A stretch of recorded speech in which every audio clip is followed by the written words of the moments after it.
South east Asia की सबसे बड़ी कंट्री बाय लैंड, ये कंट्री आज से कुछ साल पहले तक बहुत प्रोग्रेसिवली और पीसफुली डेवलपमेंट की ओर बढ़ रही थी। पर अचानक इस देश की मिलिट्री यहाँ के सभी पॉलिटिकल लीडर्स को अरेस्ट कर लेती है और इस देश में डेमोक्रेसी हटाकर आ जाता है मिलिट्री का राज। जी हाँ, मैं बात कर रहा हूँ म्यांमार की, जिसे अपन इंडियंस बर्मा के नाम से भी जानते हैं। इस देश का नाम 1989 तक बर्मा था और फिर इसका नाम चेंज करके म्यांमार कर दिया गया था। लगभग 125 साल के अंग्रेजों के राज के बाद इस देश को 1948 में आजादी तो मिल गई थी, लेकिन इस देश की बदकिस्मती ये रही कि आजादी के बाद भी इस देश के लोग खुद ही आपस में भिड़ने लगे और 1962 में जाके इधर की मिलिट्री एक कू या तख्ता पलट कर देती है। तब से लेके अब तक इस देश की सिचुएशन बहुत ही अनस्टेबल रही है और इन सभी पॉलिटिकल इवेंट्स और इनकी करंट पॉलिटिकल सिचुएशन के बारे में आज की वीडियो में मैं आगे चल के आपसे अच्छे से डिस्कस करने वाला हूं। लेकिन फिलहाल अपन कहां है? फिलहाल है अपन म्यांमार देश की लार्जेस्ट सिटी यांगोन, जिसे अपन इंडियंस रंगून के नाम से भी जानते हैं। और आज अपन चल के रंगून सिटी को एक्सप्लोर करने वाले। ये है मेरे होटल से कुछ नजारा।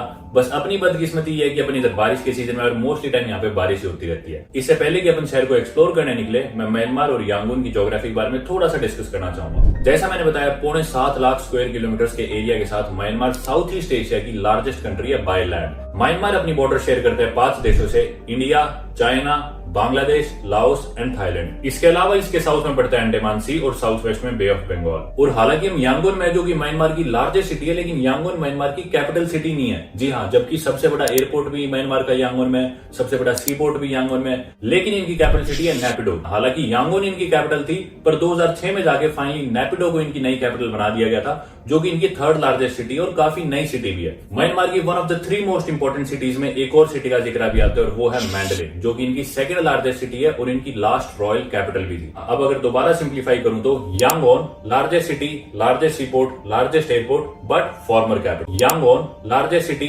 Largest seaport, largest airport but former capital. Mandalay 2nd largest city, 2nd busiest airport and last royal capital. Naypyidaw 3rd largest city and present capital. तो अब चल के अपन एक्सप्लोर करते हैं यांगोन या रंगून सिटी को और देखते हैं अपने एक्सपीरियंस इस देश में कैसे रहने वाले हैं। तो चलो चलते हैं नीचे और वीडियो स्टार्ट करते हैं। आती भाई मेरे पास रख गए चावल, शायद ये कॉम्प्लीमेंट्री है, कुछ और सलाद।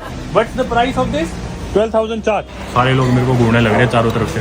What is this? अरे इनकी करेंसी मेरा 3500 का बिल है, जो कि अपने इंडिया के तो 60 रुपए बने। 60 रुपए में मैंने इतना सारा खाना खा लिया, इतना बड़ा बिल। दोस्तों, आप लोग चौंक जाओगे म्यांमार में दारू के रेट देख के। मुझे नहीं पता इन सब दारू के इंडिया में क्या रेट्स है, लेकिन एग्जांपल के तौर पे अगर अपन ये देखें, इंपीरियल ब्लू की बोतल, ये पूरी बोतल है 700 ml की दारू की, और ये है 4500 चार्ट, जो कि अपने इंडिया के बने सिर्फ और सिर्फ 75-80 रुपए की ये पूरी बोतल। 135 टोटल यहाँ पे एथनिक ग्रुप्स है। ये ट्यूबर की बियर है इंडिया के 50 रुपए की, और ये ट्यूबर स्ट्रॉन्ग वाली है इंडिया के 30 रुपए की। इधर ये पकौड़ा के बिल्कुल सामने एक चर्च। देखना भाई, इन्हें चीरते हुए बीच में से बस निकल गई, किसी को कोई फर्क नहीं। बहुत अच्छे लोग हैं यार। अभी मैं उठ के भी वापस, मेरे को कुर्सी भी वापस नहीं रखने दी।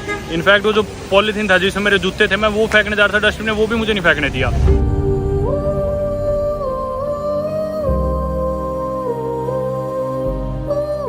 एक ऐसा देश, जिस देश की सबसे बड़ी लीडर को यहाँ की मिलिट्री ने गिरफ्तार कर लिया था सिर्फ उनके घर में वॉकी टॉकी पाए जाने के लिए, और जिस देश में सारी तरह का सोशल मीडिया पूरी तरह से बैंड है, including WhatsApp, Facebook, Instagram, TikTok तो ऑब्वियसली बैंड है ही। उस देश से आज मैं आप लोगों के लिए एक यूट्यूब ब्लॉग बनाने वाला हूँ। तो आप सभी का स्वागत करता हूँ मैं म्यांमार में, या फिर जिसे बर्मा के नाम से भी जाना जाता था 1989 तक की सबसे बड़ी सिटी यांगोन, जिसे पहले रंगून बोला जाता था। अपन इंडियन शायद अब तक भी इसे रंगून ही बोलते हैं। वहाँ पे मैं फिलहाल हूँ। म्यांमार देश की पॉपुलेशन है 5.5 करोड़ और इनकी लार्जेस्ट सिटी यही है, यांगोन या रंगून। तो सबसे पहले अपन अपने दिन की शुरुआत करते हैं यहाँ के कुछ पॉपुलर टूरिस्टी साइट्स एक्सप्लोर करके। मैं जितना ज़्यादा टूरिस्टी दिख सकता हूँ मैंने पूरी कोशिश करी है। इनफैक्ट आज के तेज़ और डिजिटल ज़माने में भी मैंने स्पेशली जाके रिसेप्शन बोला कि मुझे एक सिटी का मैप दो। बहुत देर बाद ढूंढ के वो एक मैप निकाल के लाए। वो मैप मैंने अपने बैग में डाला है जान करके, ताकि कोई अगर मेरे को पकड़ भी लेता है, कोई सिपाही या कोई मिलिट्री वाला, तो उन्हें भरोसा हो सके कि मैं एक टूरिस्ट ही हूँ। क्योंकि यहाँ पे बारिश का मौसम चल रहा है तो एक्सप्लोर करना बहुत ही मुश्किल हो चुका है। सुबह में हालांकि 6:30 बजे उठ गया था, लेकिन तब से नॉन स्टॉप बारिश होने लग रही है। एक बारी बारिश कम हुई तो मैंने नीचे आने की कोशिश करी, नीचे इतना में बारिश दोबारा बहुत तेज होगी। अब कोई फायदा था नहीं, बारिश हल्की सी कम हुई तो मैंने सोचा भीगना तो है ही, थोड़े कम भीग लेंगे, क्योंकि शाम के 4:15 बज चुके हैं। ऑप्शन अपने पास और कोई बचा नहीं है। बैग में मैंने डाल लिया छाता और एक सिटी का फिजिकल कागज का मैप, जिसकी मुझे कोई जरूरत नहीं पड़ने वाली। और फिलहाल तलाशते है कोई टैक्सी। कोई रुकेगा अपने लिए? टैक्सी। हाथ तो किया इसने, पर भगा के ले गया। पहले वाला रुको और भगा के ले गया। Sule pakora how much bro? 4,000 please. 4,000। मैंने वैसे ग्रैब की टैक्सी ऐप चलती है यहाँ पे, उस पर मैंने रेट थोड़ा सा आइडिया ले लिया था। Can I sit here, can I sit here? अब तो बैठे गया। उप्स। अब हम जाने लग रहे हैं शहर के डाउनटाउन की तरफ। हमारे राइट में कैंडोजी लेक, इधर एक लेक और पास में इधर एक हनुमान मंदिर भी है जो अपन बाद में देखेंगे। पहले मैंने कोशिश करी कि जितना दूर वाला एरिया अपन वो एक्सप्लोर कर ले, क्योंकि बारिश का कुछ नहीं पता। तो अब शहर के बिल्कुल नीचे जाएंगे डाउनटाउन में, उधर जो भी एक दो चीज़ है वो देखेंगे। और जैसा मैं बता रहा था कि भाई ने मेरे को बोला 5,000, मैं बोला नहीं यार 4,000, पर 4,000 में भाई मान गया कि चल चलते हैं। अब इधर की करेंसी बहुत इंटरेस्टिंग है, उसके बारे में जानना बहुत जरूरी है। दरअसल इनकी करेंसी है KY80, आप उसे क्या प्रोनाउंस करेंगे लेकिन बोलते उसे चाट है, चाट। बर्मा करेंसी चाट, चाट, ओके चाट, इसे बोलते हैं चाट। तो $1 में आप गूगल पे देखोगे तो आपको कन्वर्जन दिखाएगा 3200 चाट, पढ़ोगे तो क्या बना। और 1 इंडियन रुपये में उस कन्वर्जन के हिसाब से 38 चाट बनते हैं बर्मा की करेंसी। लेकिन इसमें कैच है, अब ये जो करेंसी कन्वर्जन है आपको दिखाएगा ऑनलाइन या फिर बैंक्स पे, या फिर आप ATM से निकलवाओगे तो आपको ये कन्वर्जन लगेगी। लेकिन जब आप देश में आगे किसी भी मनी एक्सचेंज से पैसे एक्सचेंज कराओगे तो आपको कुछ और ही रेट देंगे। आपको मिलेंगे $1 के बदले, जैसे मैंने कल चेंज कराए 4750 चार्ट, जबकि इंटरनेट पे दिखा रहा था 3200 चार्ट, एयरपोर्ट पे दे रहे थे 3300। तो ये बहुत वेरी करता है डिपेंडिंग अपॉन आप कहाँ से चेंज करा रहे हो। यहाँ पे ब्लैक मार्केट के अलग से एक्सचेंज रेट है। तो मुझे क्योंकि $1 में 4700 चार्ट पड़े, तो मेरे को ये टैक्सी की सवारी $1 से भी कम की पड़ने वाली है। और भाई बोल रहा था 5,000, मैं बोला 4,000, भाई तुरंत मान गया। तो मैं भाई को 5,000 ही दूंगा, चिंता ना करो। ये आ गया एक स्क्वायर, और अभी बारिश फॉर्चुनेटली थोड़ी सी कम हो गई है। कुछ ऐसी दिखती है इनकी करेंसी, और क्योंकि करेंसी इतनी स्ट्रांग नहीं है तो ऐसे गड्डियों में आती है, घर से बाहर निकलना पड़ता है तो ऐसे कई लाख लेके निकलना पड़ता है। हालांकि देश काफ़ी सस्ता है, लाखों में तो खर्च करने ही नहीं पड़ते, कुछ हज़ारों में ही बात बन जाती है।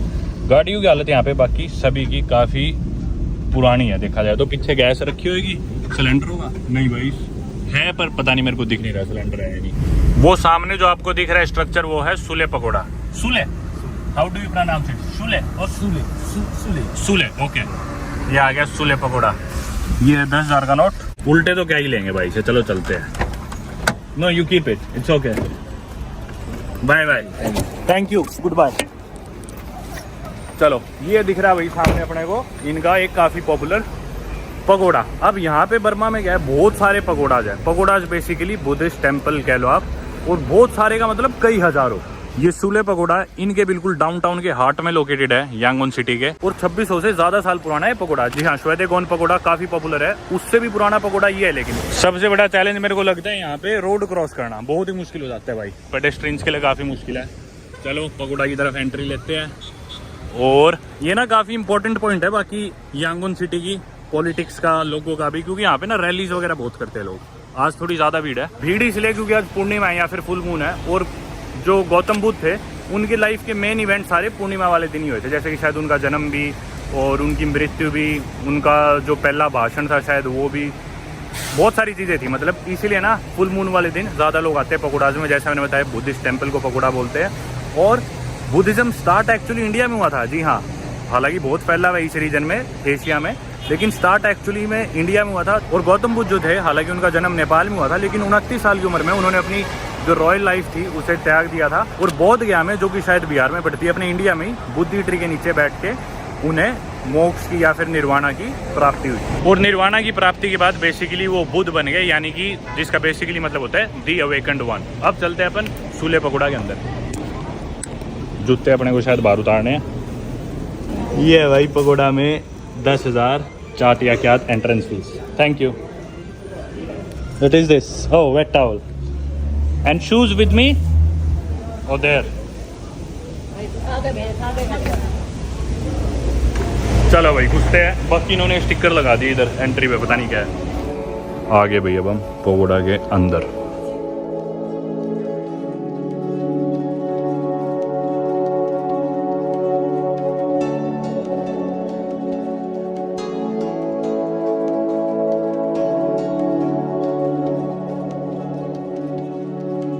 बाकी आप लोग जैसा देख सकते हो ऑक्टेगन की शेप में है ये, 44 मीटर ऊंचा है। और गौतम बुद्ध का यहाँ पे बाल है, मतलब इस पकोड़ा में 2600 साल पुराना है, जो कि सबसे पुराना ही हो गया मेरे ख्याल से शायद यहाँ का।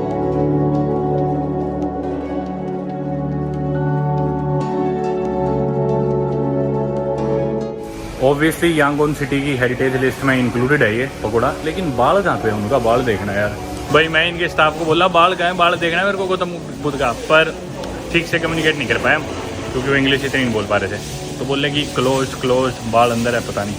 यहाँ पे सफाई चल रही है भाई। ये पकोड़ा ऑक्टागन है ना, तो इतना कंफ्यूजिंग है। मैं मेरे ख्याल से हर जगह से एग्जिट ले चुका, फिर बोलते ये नहीं अगला है, ये नहीं अगला है।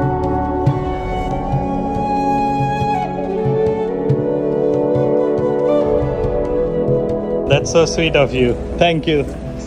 भाई मैं जूते उठा के बाहर नहीं कर रहा था। ओके रिसीट भी दे दी भाई। ये देखो कि एंट्रेंस के जो मैंने पैसे दिए थे, मैं जूते उठा के बाहर नहीं कर रहा था तो, क्योंकि मेरे को बैठने की जगह नहीं मिल रही थी। मैंने सोचा बाहर जाके पहन लूँगा। एकदम से लेडी आई और मेरे को कुर्सी दी, वो सीट पे ही आ गई रिसीट।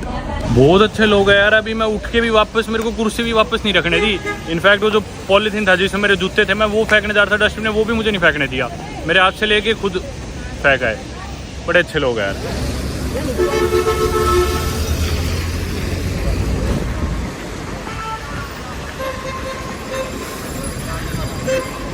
मैंने रोड क्रॉस करी थी और मेरी नज़र पड़ी उस स्ट्रक्चर पे।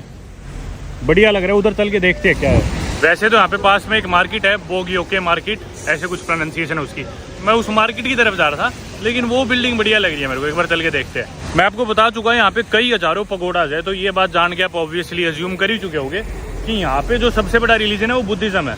जी हाँ, बिल्कुल ठीक। ऑलमोस्ट 88-90% लोग बुद्धिज्म को फॉलो करते हैं और यहाँ का ऑफिशियल रिलीजन भी वही है। लेकिन इसके अलावा 5-6% मेरे ख्याल से क्रिश्चियंस भी है और 3-4% मुस्लिम्स भी है, जिसमें रोहिंग्या मुस्लिम्स भी आ गए। आपने सुना होगा यहाँ कुछ साल पहले यहाँ पे जो रोहिंग्या मुस्लिम वाला सीन हुआ था।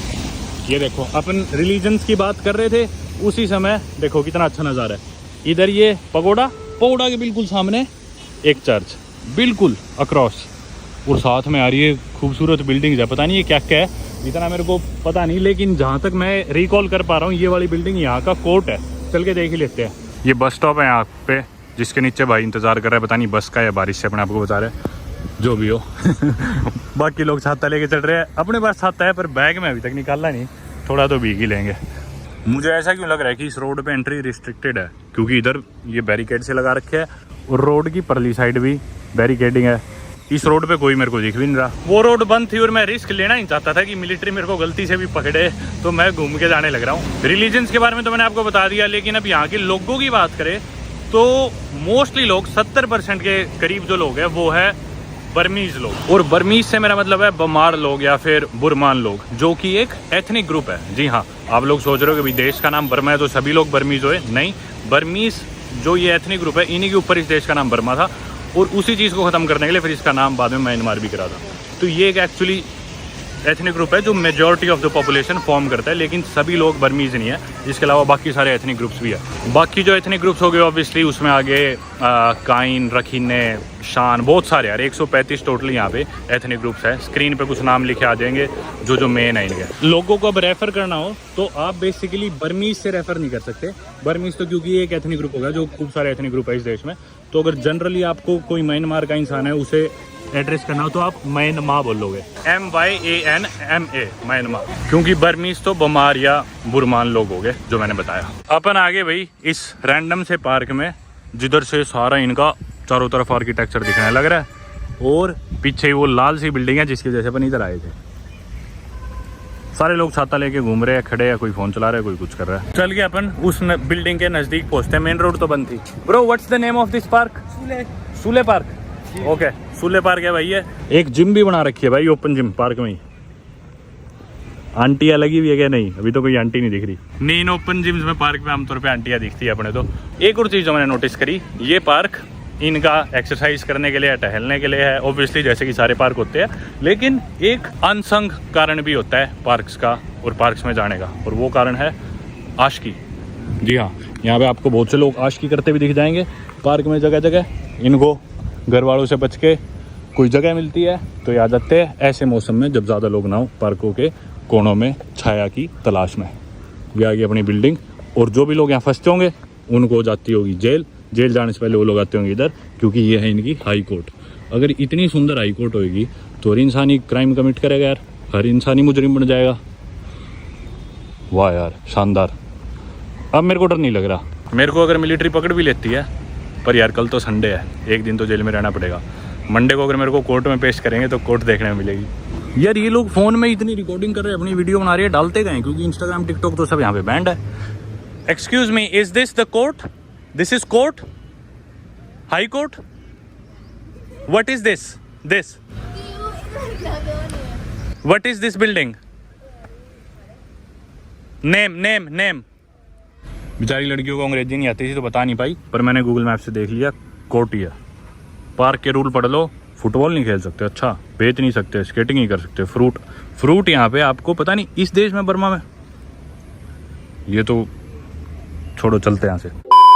साउथ ईस्ट एशिया में ना डुरियन करके फ्रूट है, डुरियन फ्रूट बहुत खाते हैं। आप लोगों ने मेरी ब्रूने की वीडियो में देखा होगा, मलेशिया में भी देखा होगा, पता नहीं यहाँ पे खाते हैं नहीं खाते। वो डुरियन जो फ्रूट है ना, उसकी जो स्मेल है ना बहुत तेज होती है, बहुत तिखी स्मेल होती है इधर, मतलब साउथ ईस्ट एशिया कंट्रीज में खाते हैं। और म्यांमार बेसिकली एक लिंक का काम करता है, एक ब्रिज का काम करता है, इंडियन सब कॉन्टिनेंट को साउथ ईस्ट एशिया से जोड़ता है और चाइना से जोड़ता है। लोग यहाँ पे बर्मीज बोलते हैं और अनफॉर्चुनेटली गूगल ट्रांसलेट पे बर्मीज लैंग्वेज है नहीं, तो मैं ट्रांसलेट करके बात भी नहीं कर पा रहा। हालांकि इंग्लिश को रिकॉग्नाइज करते हैं मोस्टली लोग, बर्मीज के अलावा जो भी इनके एथनिक ग्रुप्स हैं उनकी भाषा यहाँ पे बोली जाती है, जो भी एथनिक ग्रुप है उनकी अलग अलग भाषा, करेन वगैरह। हेलो, देखो कितने ऐसे मुगल हो गए। Hi bye bye. Sule Pagoda road को कहते हैं अलविदा।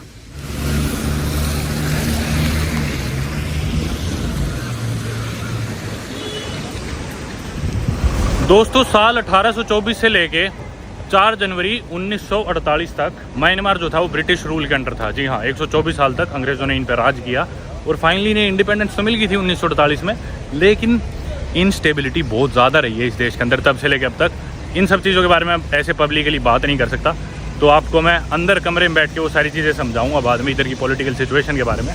पर फिर भी छोटे में बताऊं तो 2011 में 31 जनवरी को जो करंट कॉन्स्टिट्यूशन था इनका, वो that came into place, और उसके एग्जैक्टली 10 साल और 1 दिन बाद 2021 में एक और तख्ता पलट हो जाता है, एक और coup हो जाता है इस देश में, और उसके बाद से बहुत ज़्यादा इंस्टेबिलिटी चली रही है, मतलब मिलिट्री का राज है बेसिकली। अब आप लोग नोटिस कर रहे होगे कि गाड़ियाँ सड़क के राइट साइड में कैसे चल रही है। देखो बस सड़क के राइट साइड से जाने लग रही है, गाड़ी राइट साइड में जा रही है, और जो गाड़ियाँ आने वाली है वो उधर से राइट साइड पे आ रही है। लेकिन म्यांमार तो ब्रिटिश कॉलोनी थी और जितने भी अंग्रेजों के राज करे हुए देश है उसमें सड़क के लेफ्ट साइड गाड़ी चलाते हैं, तो इधर राइट साइड क्यों चला रहे हैं। मैंने आपको कल भी ये बात बताई थी कि ये उल्टा चलता है बेसिकली। यहाँ पे जो सड़क पे ड्राइविंग है रोड के राइट साइड करते हैं, सिर्फ शायद इकलौता ऐसा देश है जिस पर अंग्रेजों ने राज करा और जहाँ पे ये हाल है, क्योंकि अपने इंडिया में भी रोड के लेफ्ट साइड चलाते हैं और जितनी भी कंट्रीज थी कॉमनवेल्थ कंट्रीज सब में ऐसी है।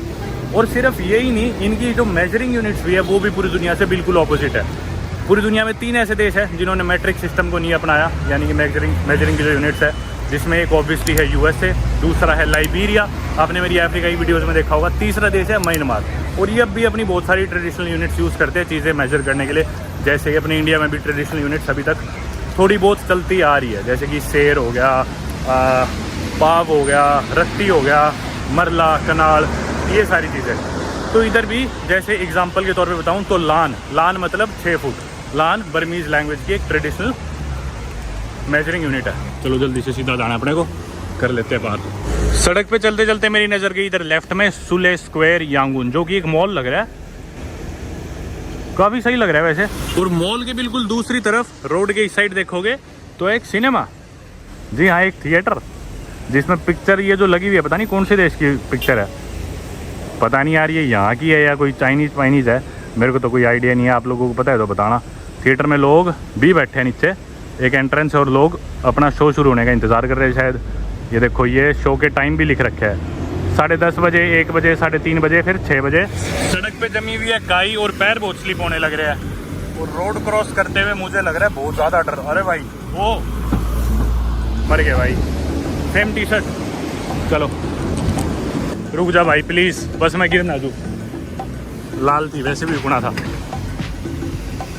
मैं सोचता था सिर्फ गाड़ियाँ ही बिना लाइट देखे क्रॉस करती है, पर लोग भी कर लेते हैं। लाल बत्ती है पर सब मौज में चले आ रहे हैं। मेरे को हरी बत्ती में डर लगता है, लाल में तो बिल्कुल नहीं जाऊँगा। देखना भाई इन्हें चीरते हुए बीच में से बस निकल गई, किसी को कोई फर्क नहीं। मेरे ख्याल से बारिश देख के मुझे ज़्यादा डर लग रहा है, मेरे पैर ज़्यादा फिसल रहे हैं। सैटरडे का दिन है और पता नहीं बहुत सी दुकानें बंद है आज, पता नहीं ऐसा क्यों है। अपन डाउनटाउन में ही टहल रहे हैं अभी तक, मार्केट की तरफ जा रहे थे और मैं रोड क्रॉस कर रहा था तो मेरी नज़र गई इधर, हाँ उस पे नहीं जो आप लोग सोच रहे थे, इस मंदिर पे, Shri Kamakshi Amman temple, all Myanmar Vishwakarma community. ये हिंदू टेम्पल है यार, जी हाँ बिल्कुल हिंदू टेम्पल है। देखो भगवान गणेश,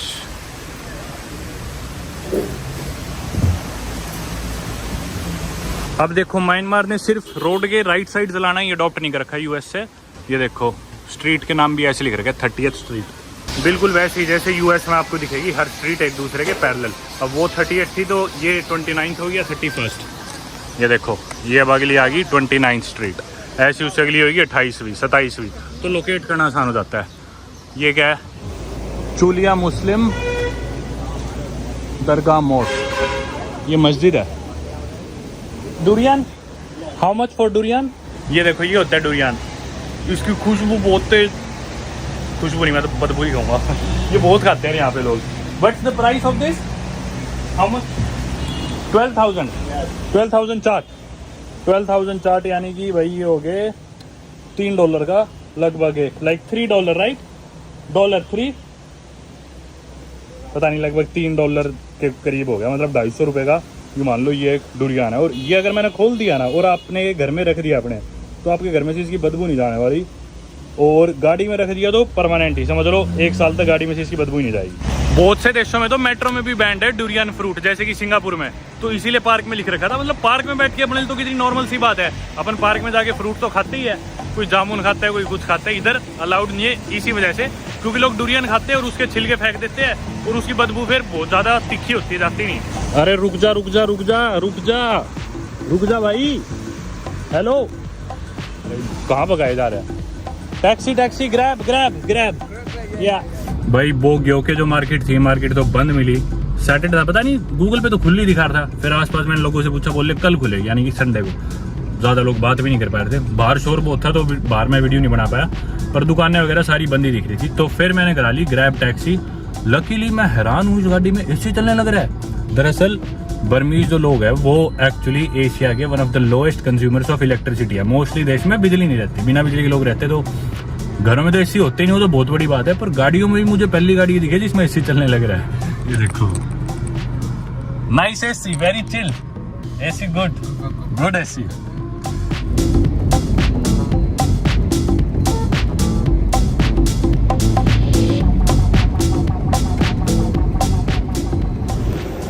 थैंक यू। टैक्सी से उतर गया और मैं आ गया एक स्पेशल जगह। स्पेशल जगह क्या है पहले चलते हैं। गूगल मैप से दिखा रहा था यहाँ से रास्ता सड़क का, पर यहाँ तो दीवार थी, तो मैं बोला भाई रुक तू गाड़ी लेके जा, मैं जाता हूँ पैदल। आप सभी लोगों ने बहादुर शाह जफर के बारे में तो सुना ही होगा, हो सकता है बहुत लोगों ने ना सुना हो, नहीं सुना तो कोई नहीं, मैं बता देता हूँ। दरअसल वो थे एक मुगल एम्परर जो कि 20th और लास्ट मुगल एम्परर थे इंडिया में, और जिन भी लोगों ने नाम सुन रखा होगा वो लोग ज़रूर यांगोन को या रंगून को जानते होंगे। क्यों जानते होंगे? दरअसल 1857 में ना ब्रिटिश ईस्ट इंडिया कंपनी के खिलाफ एक रेबेलियन किया था हम लोगों ने, जिसे लीड करा था बहादुर शाह जफर ने। अब हालांकि एक मुगल एम्परर थे, अपने ऊपर वो राज करते थे, पर बहुत से लोग बहुत अच्छा मानते थे उन्हें। एक उर्दू पोएट भी थे, वो आर्टिस्ट थे एक, और उन्होंने वो रेबेलियन लीड करा था। हालांकि शुरू में वो रिलक्टेंट थे, पर बाद में वो मान गए थे, और अंग्रेज़ों के खिलाफ वो रेबेलियन जब उन्होंने लीड करा तो बाद में इस बात से 1 साल चला था रेबेलियन, ज़्यादा लंबा चला भी नहीं।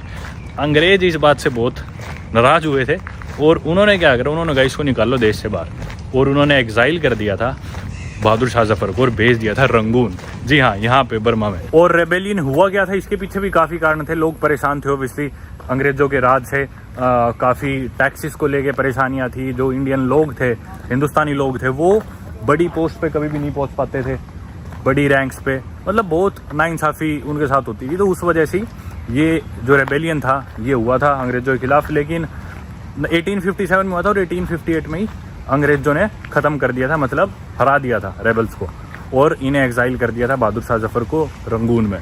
रंगून में 1857 में भेजा और 1862 में बहादुर शाह जफर की यहाँ पे मौत हो गई थी रंगून में। जी हाँ, और जिधर अब मैं आया हूँ यहाँ पे है उनकी कब्र। उनकी जो टूम्ब है वो रंगून में है, यांगोन में, म्यांमार में, बर्मा में, और वो देखने में आया हूँ। मैं लोकेशन पे तो पहुंच गया था लेकिन मेरे को टूम्ब मिल नहीं रही थी। तो मैंने इधर एक भाई से पूछा, इधर ही कुछ लोग खड़े थे, मैं बोला बहादुर शाह जफर की टूम्ब का है। तूने समझ भी नहीं आया मैं क्या बोल रहा हूँ, मतलब वो जानते ही नहीं थे। फिर मैंने गूगल पे दिखाया फोटोज़, तो फोटोज़ मैच करी तो सामने ये जो जगह दिख रही है इससे फ़ोटोज़ मैच हुई, तो बोले इधर चले जाओ। जैसा मैंने बताया 1857 में अंग्रेज़ों ने उन्हें एग्जाइल करके भेजा था यहाँ रंगून, और उसके ठीक 5 साल बाद यानी कि 1862 में, जब शायद उनकी उम्र 87 साल रही होगी, उनकी यहाँ पे मृत्यु हो गई थी और ये टूम्ब बनाएगी। और हालांकि 1867 में हुई थी मौत, लेकिन जो उनकी कब्र बनाई गई थी ये 1991 में बनाई गई थी, मतलब 100 साल से भी ज़्यादा है। देखो इधर लिख रखा है बहादुर शाह जफर 1772 से 1862। इसके हिसाब से तो वो 90 साल के हुए, 87 की नहीं हो सकता, मैं गलत हूँ क्योंकि मैंने शायद 87 पढ़ा था। इसके गेट पे आप एक चीज़ देख सकते हो, लिख रखा है gate presented by his excellency Shri NP Alexander ambassador of India February 1977। पर यार मेरे को एक चीज़ समझ में नहीं आ रही, 1977 में गिफ्ट कैसे करा है, क्योंकि उनकी टूम्ब तो 1991 में बनवाई गई थी। हो सकता है गेट पहले दिया हो म्यांमार को किसी और चीज़ के लिए इंडियन एम्बेसडर ने, और उन्होंने बाद में इनकी सरकार ने यूज़ कर लिया इसे इनकी श्राइन के लिए। ये देखो दिल्ली के लाल किले में जन्म हुआ था उनका, और ये सामने है उनकी कब्र। फिलहाल मैं आ गया कब्र के अंदर, ये है देखो उनकी कब्र, 7 नवंबर 1862।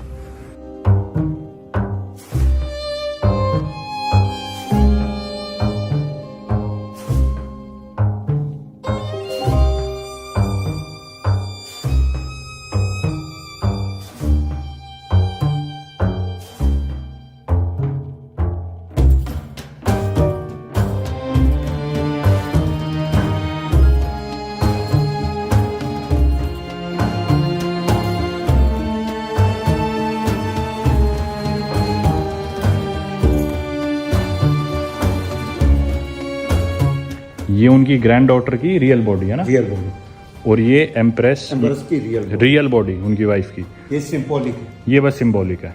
उनकी खुद की बॉडी नीचे है ना, नीचे। अच्छा आखिरी दिन की, और ये जी यही रंगून में ली गई थी है? जी।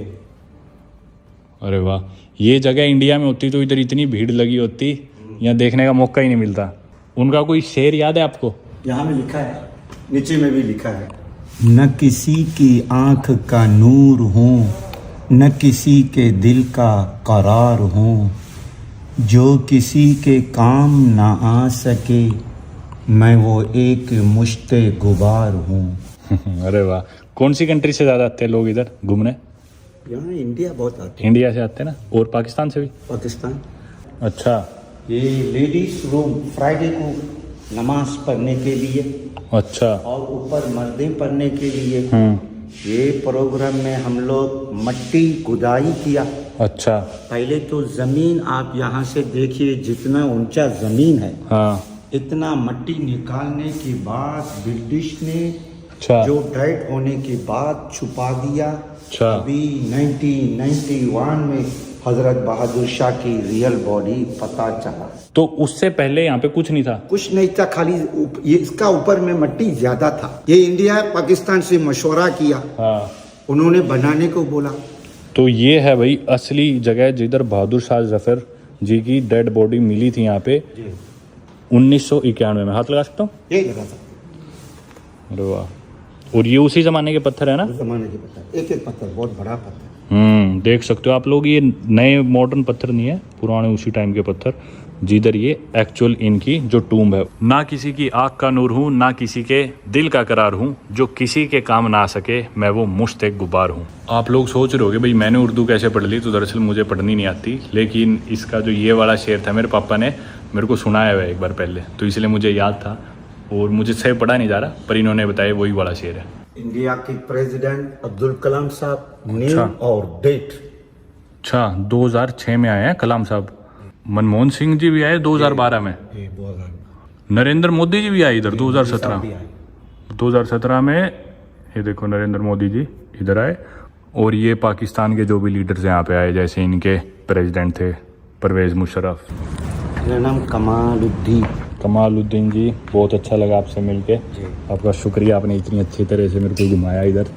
मैं चलता हूँ फिर, है ना, बाय बाय।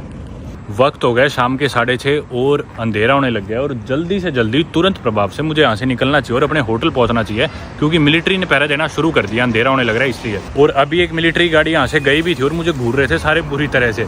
और अगर मिलिट्री पकड़ लेती है ना तो आमतौर पे लोकल्स को तो डाल देती है फौज में कि भाई अब तुम लड़ो जो भी रेबल ग्रुप्स हैं उनके खिलाफ। इस सारी बातों के बारे में बाद में बात करूँगा, होटल पहुँच के अच्छे समझाऊँगा।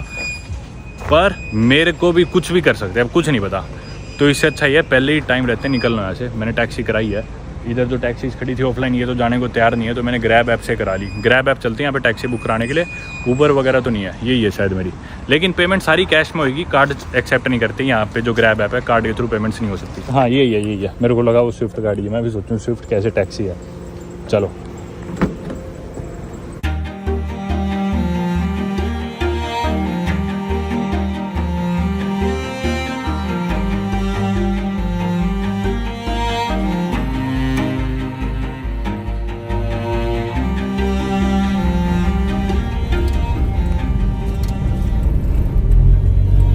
इतनी दूर किसी देश में आओ और उस देश का खाना ना खाओ तो ये तो उस देश के लिए नाइंसाफ़ी होगी। तो मैंने सोचा थोड़ी सी रिस्क और ले ही लेते हैं।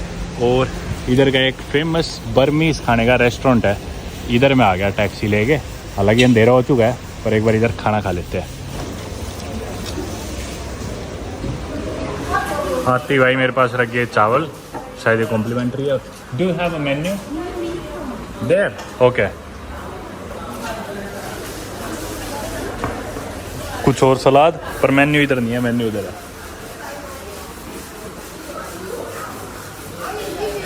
अच्छा देख के ऑर्डर करना है। No vegetarian, this is vegetarian. What is this? ओस? Pork? No. Fish? Chicken? Okay, maybe eggs. Eggs, 1 plate, yes. And what do you eat it with? Roti or? Okay, just eggs for now. भाई कोई English menu नहीं है, किसी को English नहीं आती, पर बहुत मशहूर रेस्टोरेंट है लगी है। पता नहीं, शायद चावल के साथ खाने होंगे। हाँ मैं भी सोच रहा था भी खाऊँ किसी साथ तरी रोटी वगैरह कुछ, तो बोले उधर उन्होंने टेबल पे इशारा करा, तो ये चावल होंगे। Thank you. या ये अपनी सब्जी अंडे की, और ये भाई पता नहीं तरह तरह की चीज़ें रख गई, तो मैंने तो सिर्फ अंडा मंगाया था। This is soup, soup okay. ये भाई इसमें सूप है, थैंक यू। दिस इज थनाका, थनाका या। यहाँ पे ना बर्मा में आपको लड़कियाँ दिखेंगी, यहाँ पे गालों पे इन्होंने ना कुछ लगा रखा होता है। तो ये थनाका पेड़ है, थनाका पेड़ की जो छाल होती है यानी उसका जो ट्री बार्क है वो लगाते हैं अपने फेस पे, स्किन पे एज अ सनस्क्रीन। तो हर लड़की ने यहाँ पे गालों पे लगाया होता है। खाना शुरू करते हैं, पर मेरे को पता नहीं है खाना कैसे है। ठीक है, अपन अपनी अंडा करी नॉर्मली स्टार्ट करते हैं। चावल और इसमें डाल देता हूँ। बस उम्मीद करता हूँ कि बहुत गंदे ना हो, क्योंकि मैं नहीं चाहता कि मैं गंदा मुँह बनाऊँ और ये लोग फिर मेरे को देख के बुरा मानने। यहाँ से सारे लोग मेरे को घूरने लग रहे हैं चारों तरफ से भी। लो भाई, बस उम्मीद करता हूँ अच्छी हो। वेरी नाइस, अच्छी है, अरे सही में अच्छी है। इसमें ना ये मूंगफली है, मूंगफली और साथ में इनकी कोई पता नहीं स्पाइसेस वगैरह, ये हरी चीज़ पता नहीं क्या है। ये तो सूप है, मैं आपको बता चुका। और इधर सैलेड है जिसमें प्याज, खीरा, गाजर वगैरह है। ये इनकी कोई चटनी सी है। ये तरी और साथ में अंडा और ये चावल, और अलग से और चावल भी रख दी। इसमें क्या है? अरे ये क्या चीज़ है? गुड़ है क्या? पता नहीं क्या चीज़ है यार, समझ से बाहर है। इतनी चीज़ें रख गई अभी। इसमें जो पानी भी है, पानी भी साथ में गर्म देके गया है। ये गुड़ ही है, मैंने खाया ना तो टेस्ट से पता चला, बिल्कुल अपना जो गुड़ होता है वही है।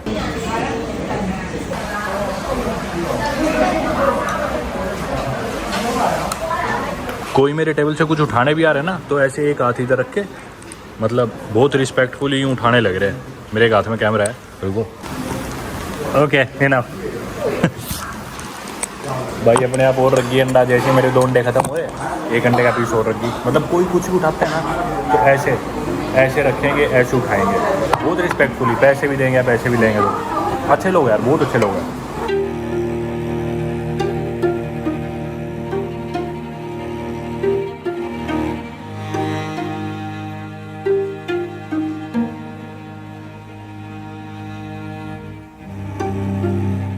पता नहीं भाई, ये तो और सूप ले आई। मेरा एक चीज़ खत्म हो रही है तो दूसरी लाए जा रही है। मेरा पेट भर गया और खाना ही नहीं। धक्के से अंडे भी और देंगे, अभी सूप भी। और जब मैं आया तब एकदम खाली था, लेकिन अब डिनर का टाइम हुआ ना तो देखो एकदम फुल हो गया। और सारी लड़कियों ने गाल पे थनाका लगा रखा है। देखो इसने लगा रखा है थनाका गाल पे, कैसे ट्री बार्क। जितना मैं खा सका मैंने खा लिया भाई। और अब चलते हैं यहाँ से, बिल मंगा लेते हैं। कितने का आया भाई? बिल आया 3500 का। वो शायद याद करके आई थी इंग्लिश में क्या बोलते हैं। आके बोली 3000 यानी कि 3000। फिर बोली नहीं 3500, 3500। तो मेरे पास खुले थे नहीं, मैंने 10,000 का निकाल के दे दिया उस वापस। Thank you so much, you can keep this tip. तो 10,000 का मैंने दे दिया, खुले थे नहीं। फिर अब ये मेरे लिए 6500 वापस ले आई, जिसमें से 1,500 मैंने वापस लौटा दिए, 5,000 रख लिया। अरे भाई एक सेकंड रुको, अभी मैंने पैसे कन्वर्ट करे इनकी करेंसी। मेरा 3500 का बिल आया, जो कि अपने इंडिया के तो 60 रुपये बने। 60 रुपये में मैंने इतना सारा खाना खा लिया, इतना बड़ा भी। कमाल हो गया भाई। चलो भाई, खाना तो हजम हो जाएगा, लेकिन मेरे बात नहीं हजम होने लग रही। 60 रुपये में 3 तो अंडे थे, उसमें तरी थी, चावल था, सूप था, गुड़ था, पीनट्स थी, इतने सारे एपेटाइजर्स थे भाई। 60 रुपये में खाना आ गया। बारिश बहुत तेज होने लगी है और वो खड़ी अपनी टैक्सी। चला ले यार थोड़ी सी, मेरे यार डेंजरस लग रही है भाई इसी तो टैक्सी। डिस्को है तो। Hello, taxi like disco, this is gear. भाई साहब इन्होंने तो टैक्सी का कुछ और ही बना रखा है। नाइस। ऑटोमेटिक है गाड़ी। भाई खाना खा के निकल ली, और ओंग थू खा नाम था उस रेस्टोरेंट का यार। मतलब कमाल ही था। मेरे को नहीं याद मैंने मेरी ज़िंदगी में इतना सस्ता खाना कहीं पे खाया हुआ है यार। मतलब अपन ने जिस एक्सचेंज रेट से कराया है तो अपने को 60 रुपये का पड़ा है। 3500 मतलब 60 रुपये। अगर उससे ना भी कराए हो तो ऑफिशियल रेट भी ले लोगे आप, अपने कार्ड से पे करोगे या जो भी बैंक से पैसे लेके आओगे इनकी करेंसी में, तो भी $1 बनता है भाई। 83 रुपये 84 रुपये में आपको इतने सारे एपेटाइजर देंगे। सारे लोग आगे ऐसे आपके सिर पे खड़े हो जाएंगे, बताओ आपको क्या खाना है। एक चीज़ खत्म होगी दूसरी ले आएंगे, एक सूप खत्म हुआ दूसरा, सब अनलिमिटेड। सैलड खत्म होगा तो वो और आ जाएगा। कमाल हो गया यार। मतलब 3 अंडे की तो मैंने वो सब्जी खा ली, साथ में उसके चावल थे, और उसके अलावा एक प्लेट और थी चावल की एक्स्ट्रा। उसके अलावा इतने सारे एपेटाइजर जो आपने देखा ही यार, समझ में नहीं आने लग रहा यार। और ये तो फेमस रेस्टोरेंट था, ये तो फिर भी शायद थोड़ा बहुत महंगा होगा, इससे सस्ते भी एग्जिस्ट करते होंगे डेफिनेटली। कमाल ही हो गया यार। और किसी को इंग्लिश नहीं आती थी हालांकि, लेकिन हॉस्पिटैलिटी एक नंबर, ज़बरदस्त। It's okay bro, keep the change, good bye. चलो होटल में घुसने का मन नहीं कर रहा, तो मेरे होटल के साथ में ये एक मार्केट सी, इधर चल पड़ते हैं, अंदर से पानी वानी ले लेंगे। शाम के 7 बज गए और बाकायदा खुला ही है तो अभी तक। मॉल सा यार ये तो। ये देखो लिख रखा राइट साइड में शॉपिंग मॉल। क्या नाम है इसका? रंगून सिनेप्लेक्स थिएटर होगा ऊपर शायद। मेरे को तो लगा सुपर मार्केट ही है बस, पर ये तो मॉल निकला। ये रही भाई एक सुपर मार्केट। हालांकि मेरे को नहीं याद मैंने इतना सस्ता देश कोई देखा होगा, लेकिन जिस तरह से लोकेटेड है सुपर मार्केट इस मॉल के अंदर, तो ये मेरे ख्याल से महंगी मिलेगी बाहर किसी और सुपर मार्केट में अपन जाते हैं उससे कंपेयर करें तो। पर चल के देखते हैं अब तो। ये तो जो भी फ्रूट्स है ये इम्पोर्टेड है सारे, तो इनके रेट ऑब्वियसली ज़्यादा ही है। ये है 1 लीटर पानी की बोतल, लगभग अपने इंडिया के 10 रुपये की। तो अब देख सकते हो इंडिया से सस्ते रेट्स हैं, बहुत सस्ता देश है। और ये तो इनकी महंगी सुपर मार्केट है। अरे बियर भी मिलने लग रही है। अच्छा हाँ, बुद्धिस्ट कंट्री है, मुस्लिम नहीं है, क्योंकि मुस्लिम कंट्री से मोस्टली में बैन होती है, या फिर होती भी है तो काफ़ी रिस्ट्रिक्शंस होती है। अब जैसे ट्यूबर का कहना है, ये तो ऑब्वियसली इंपोर्टेड है, डेनमार्क की बियर है, कोपेनहेगन की। ये है 2850 की, सिर्फ 2850 की। भाई इतनी सस्ती कैसे? ये तो $1 से भी कम का कैन हुआ यार। वही अपने 55-60 रुपये का कैन है इधर बियर का। स्ट्रॉन्ग ही होगी ये, कितने 5% है। तो भाई नशेड़ियों के लिए तो जन्नत है ये जगह, मतलब दारूबाजों के लिए। भाई 10 अंडे है इधर 3860 के। अब डिपेंड करता है अपन कौन से कन्वर्जन रेट से इसे कन्वर्ट करेंगे, ब्लैक मार्केट से या फिर ऑफिशियल से। पर अगर दोनों का बीच का भी अपन इसे ले ले तो ये आएंगे 85 या 90 रुपये के, मान लो 10 अंडे। या अपन एवरेज ले रहे हैं, आपको सस्ते पड़ेंगे अगर ब्लैक मार्केट रेट से एक्सचेंज करोगे तो मतलब 9 रुपये का एक अंडा। मेरे ख्याल से इंडिया में भी 9 रुपये से महंगे है अब।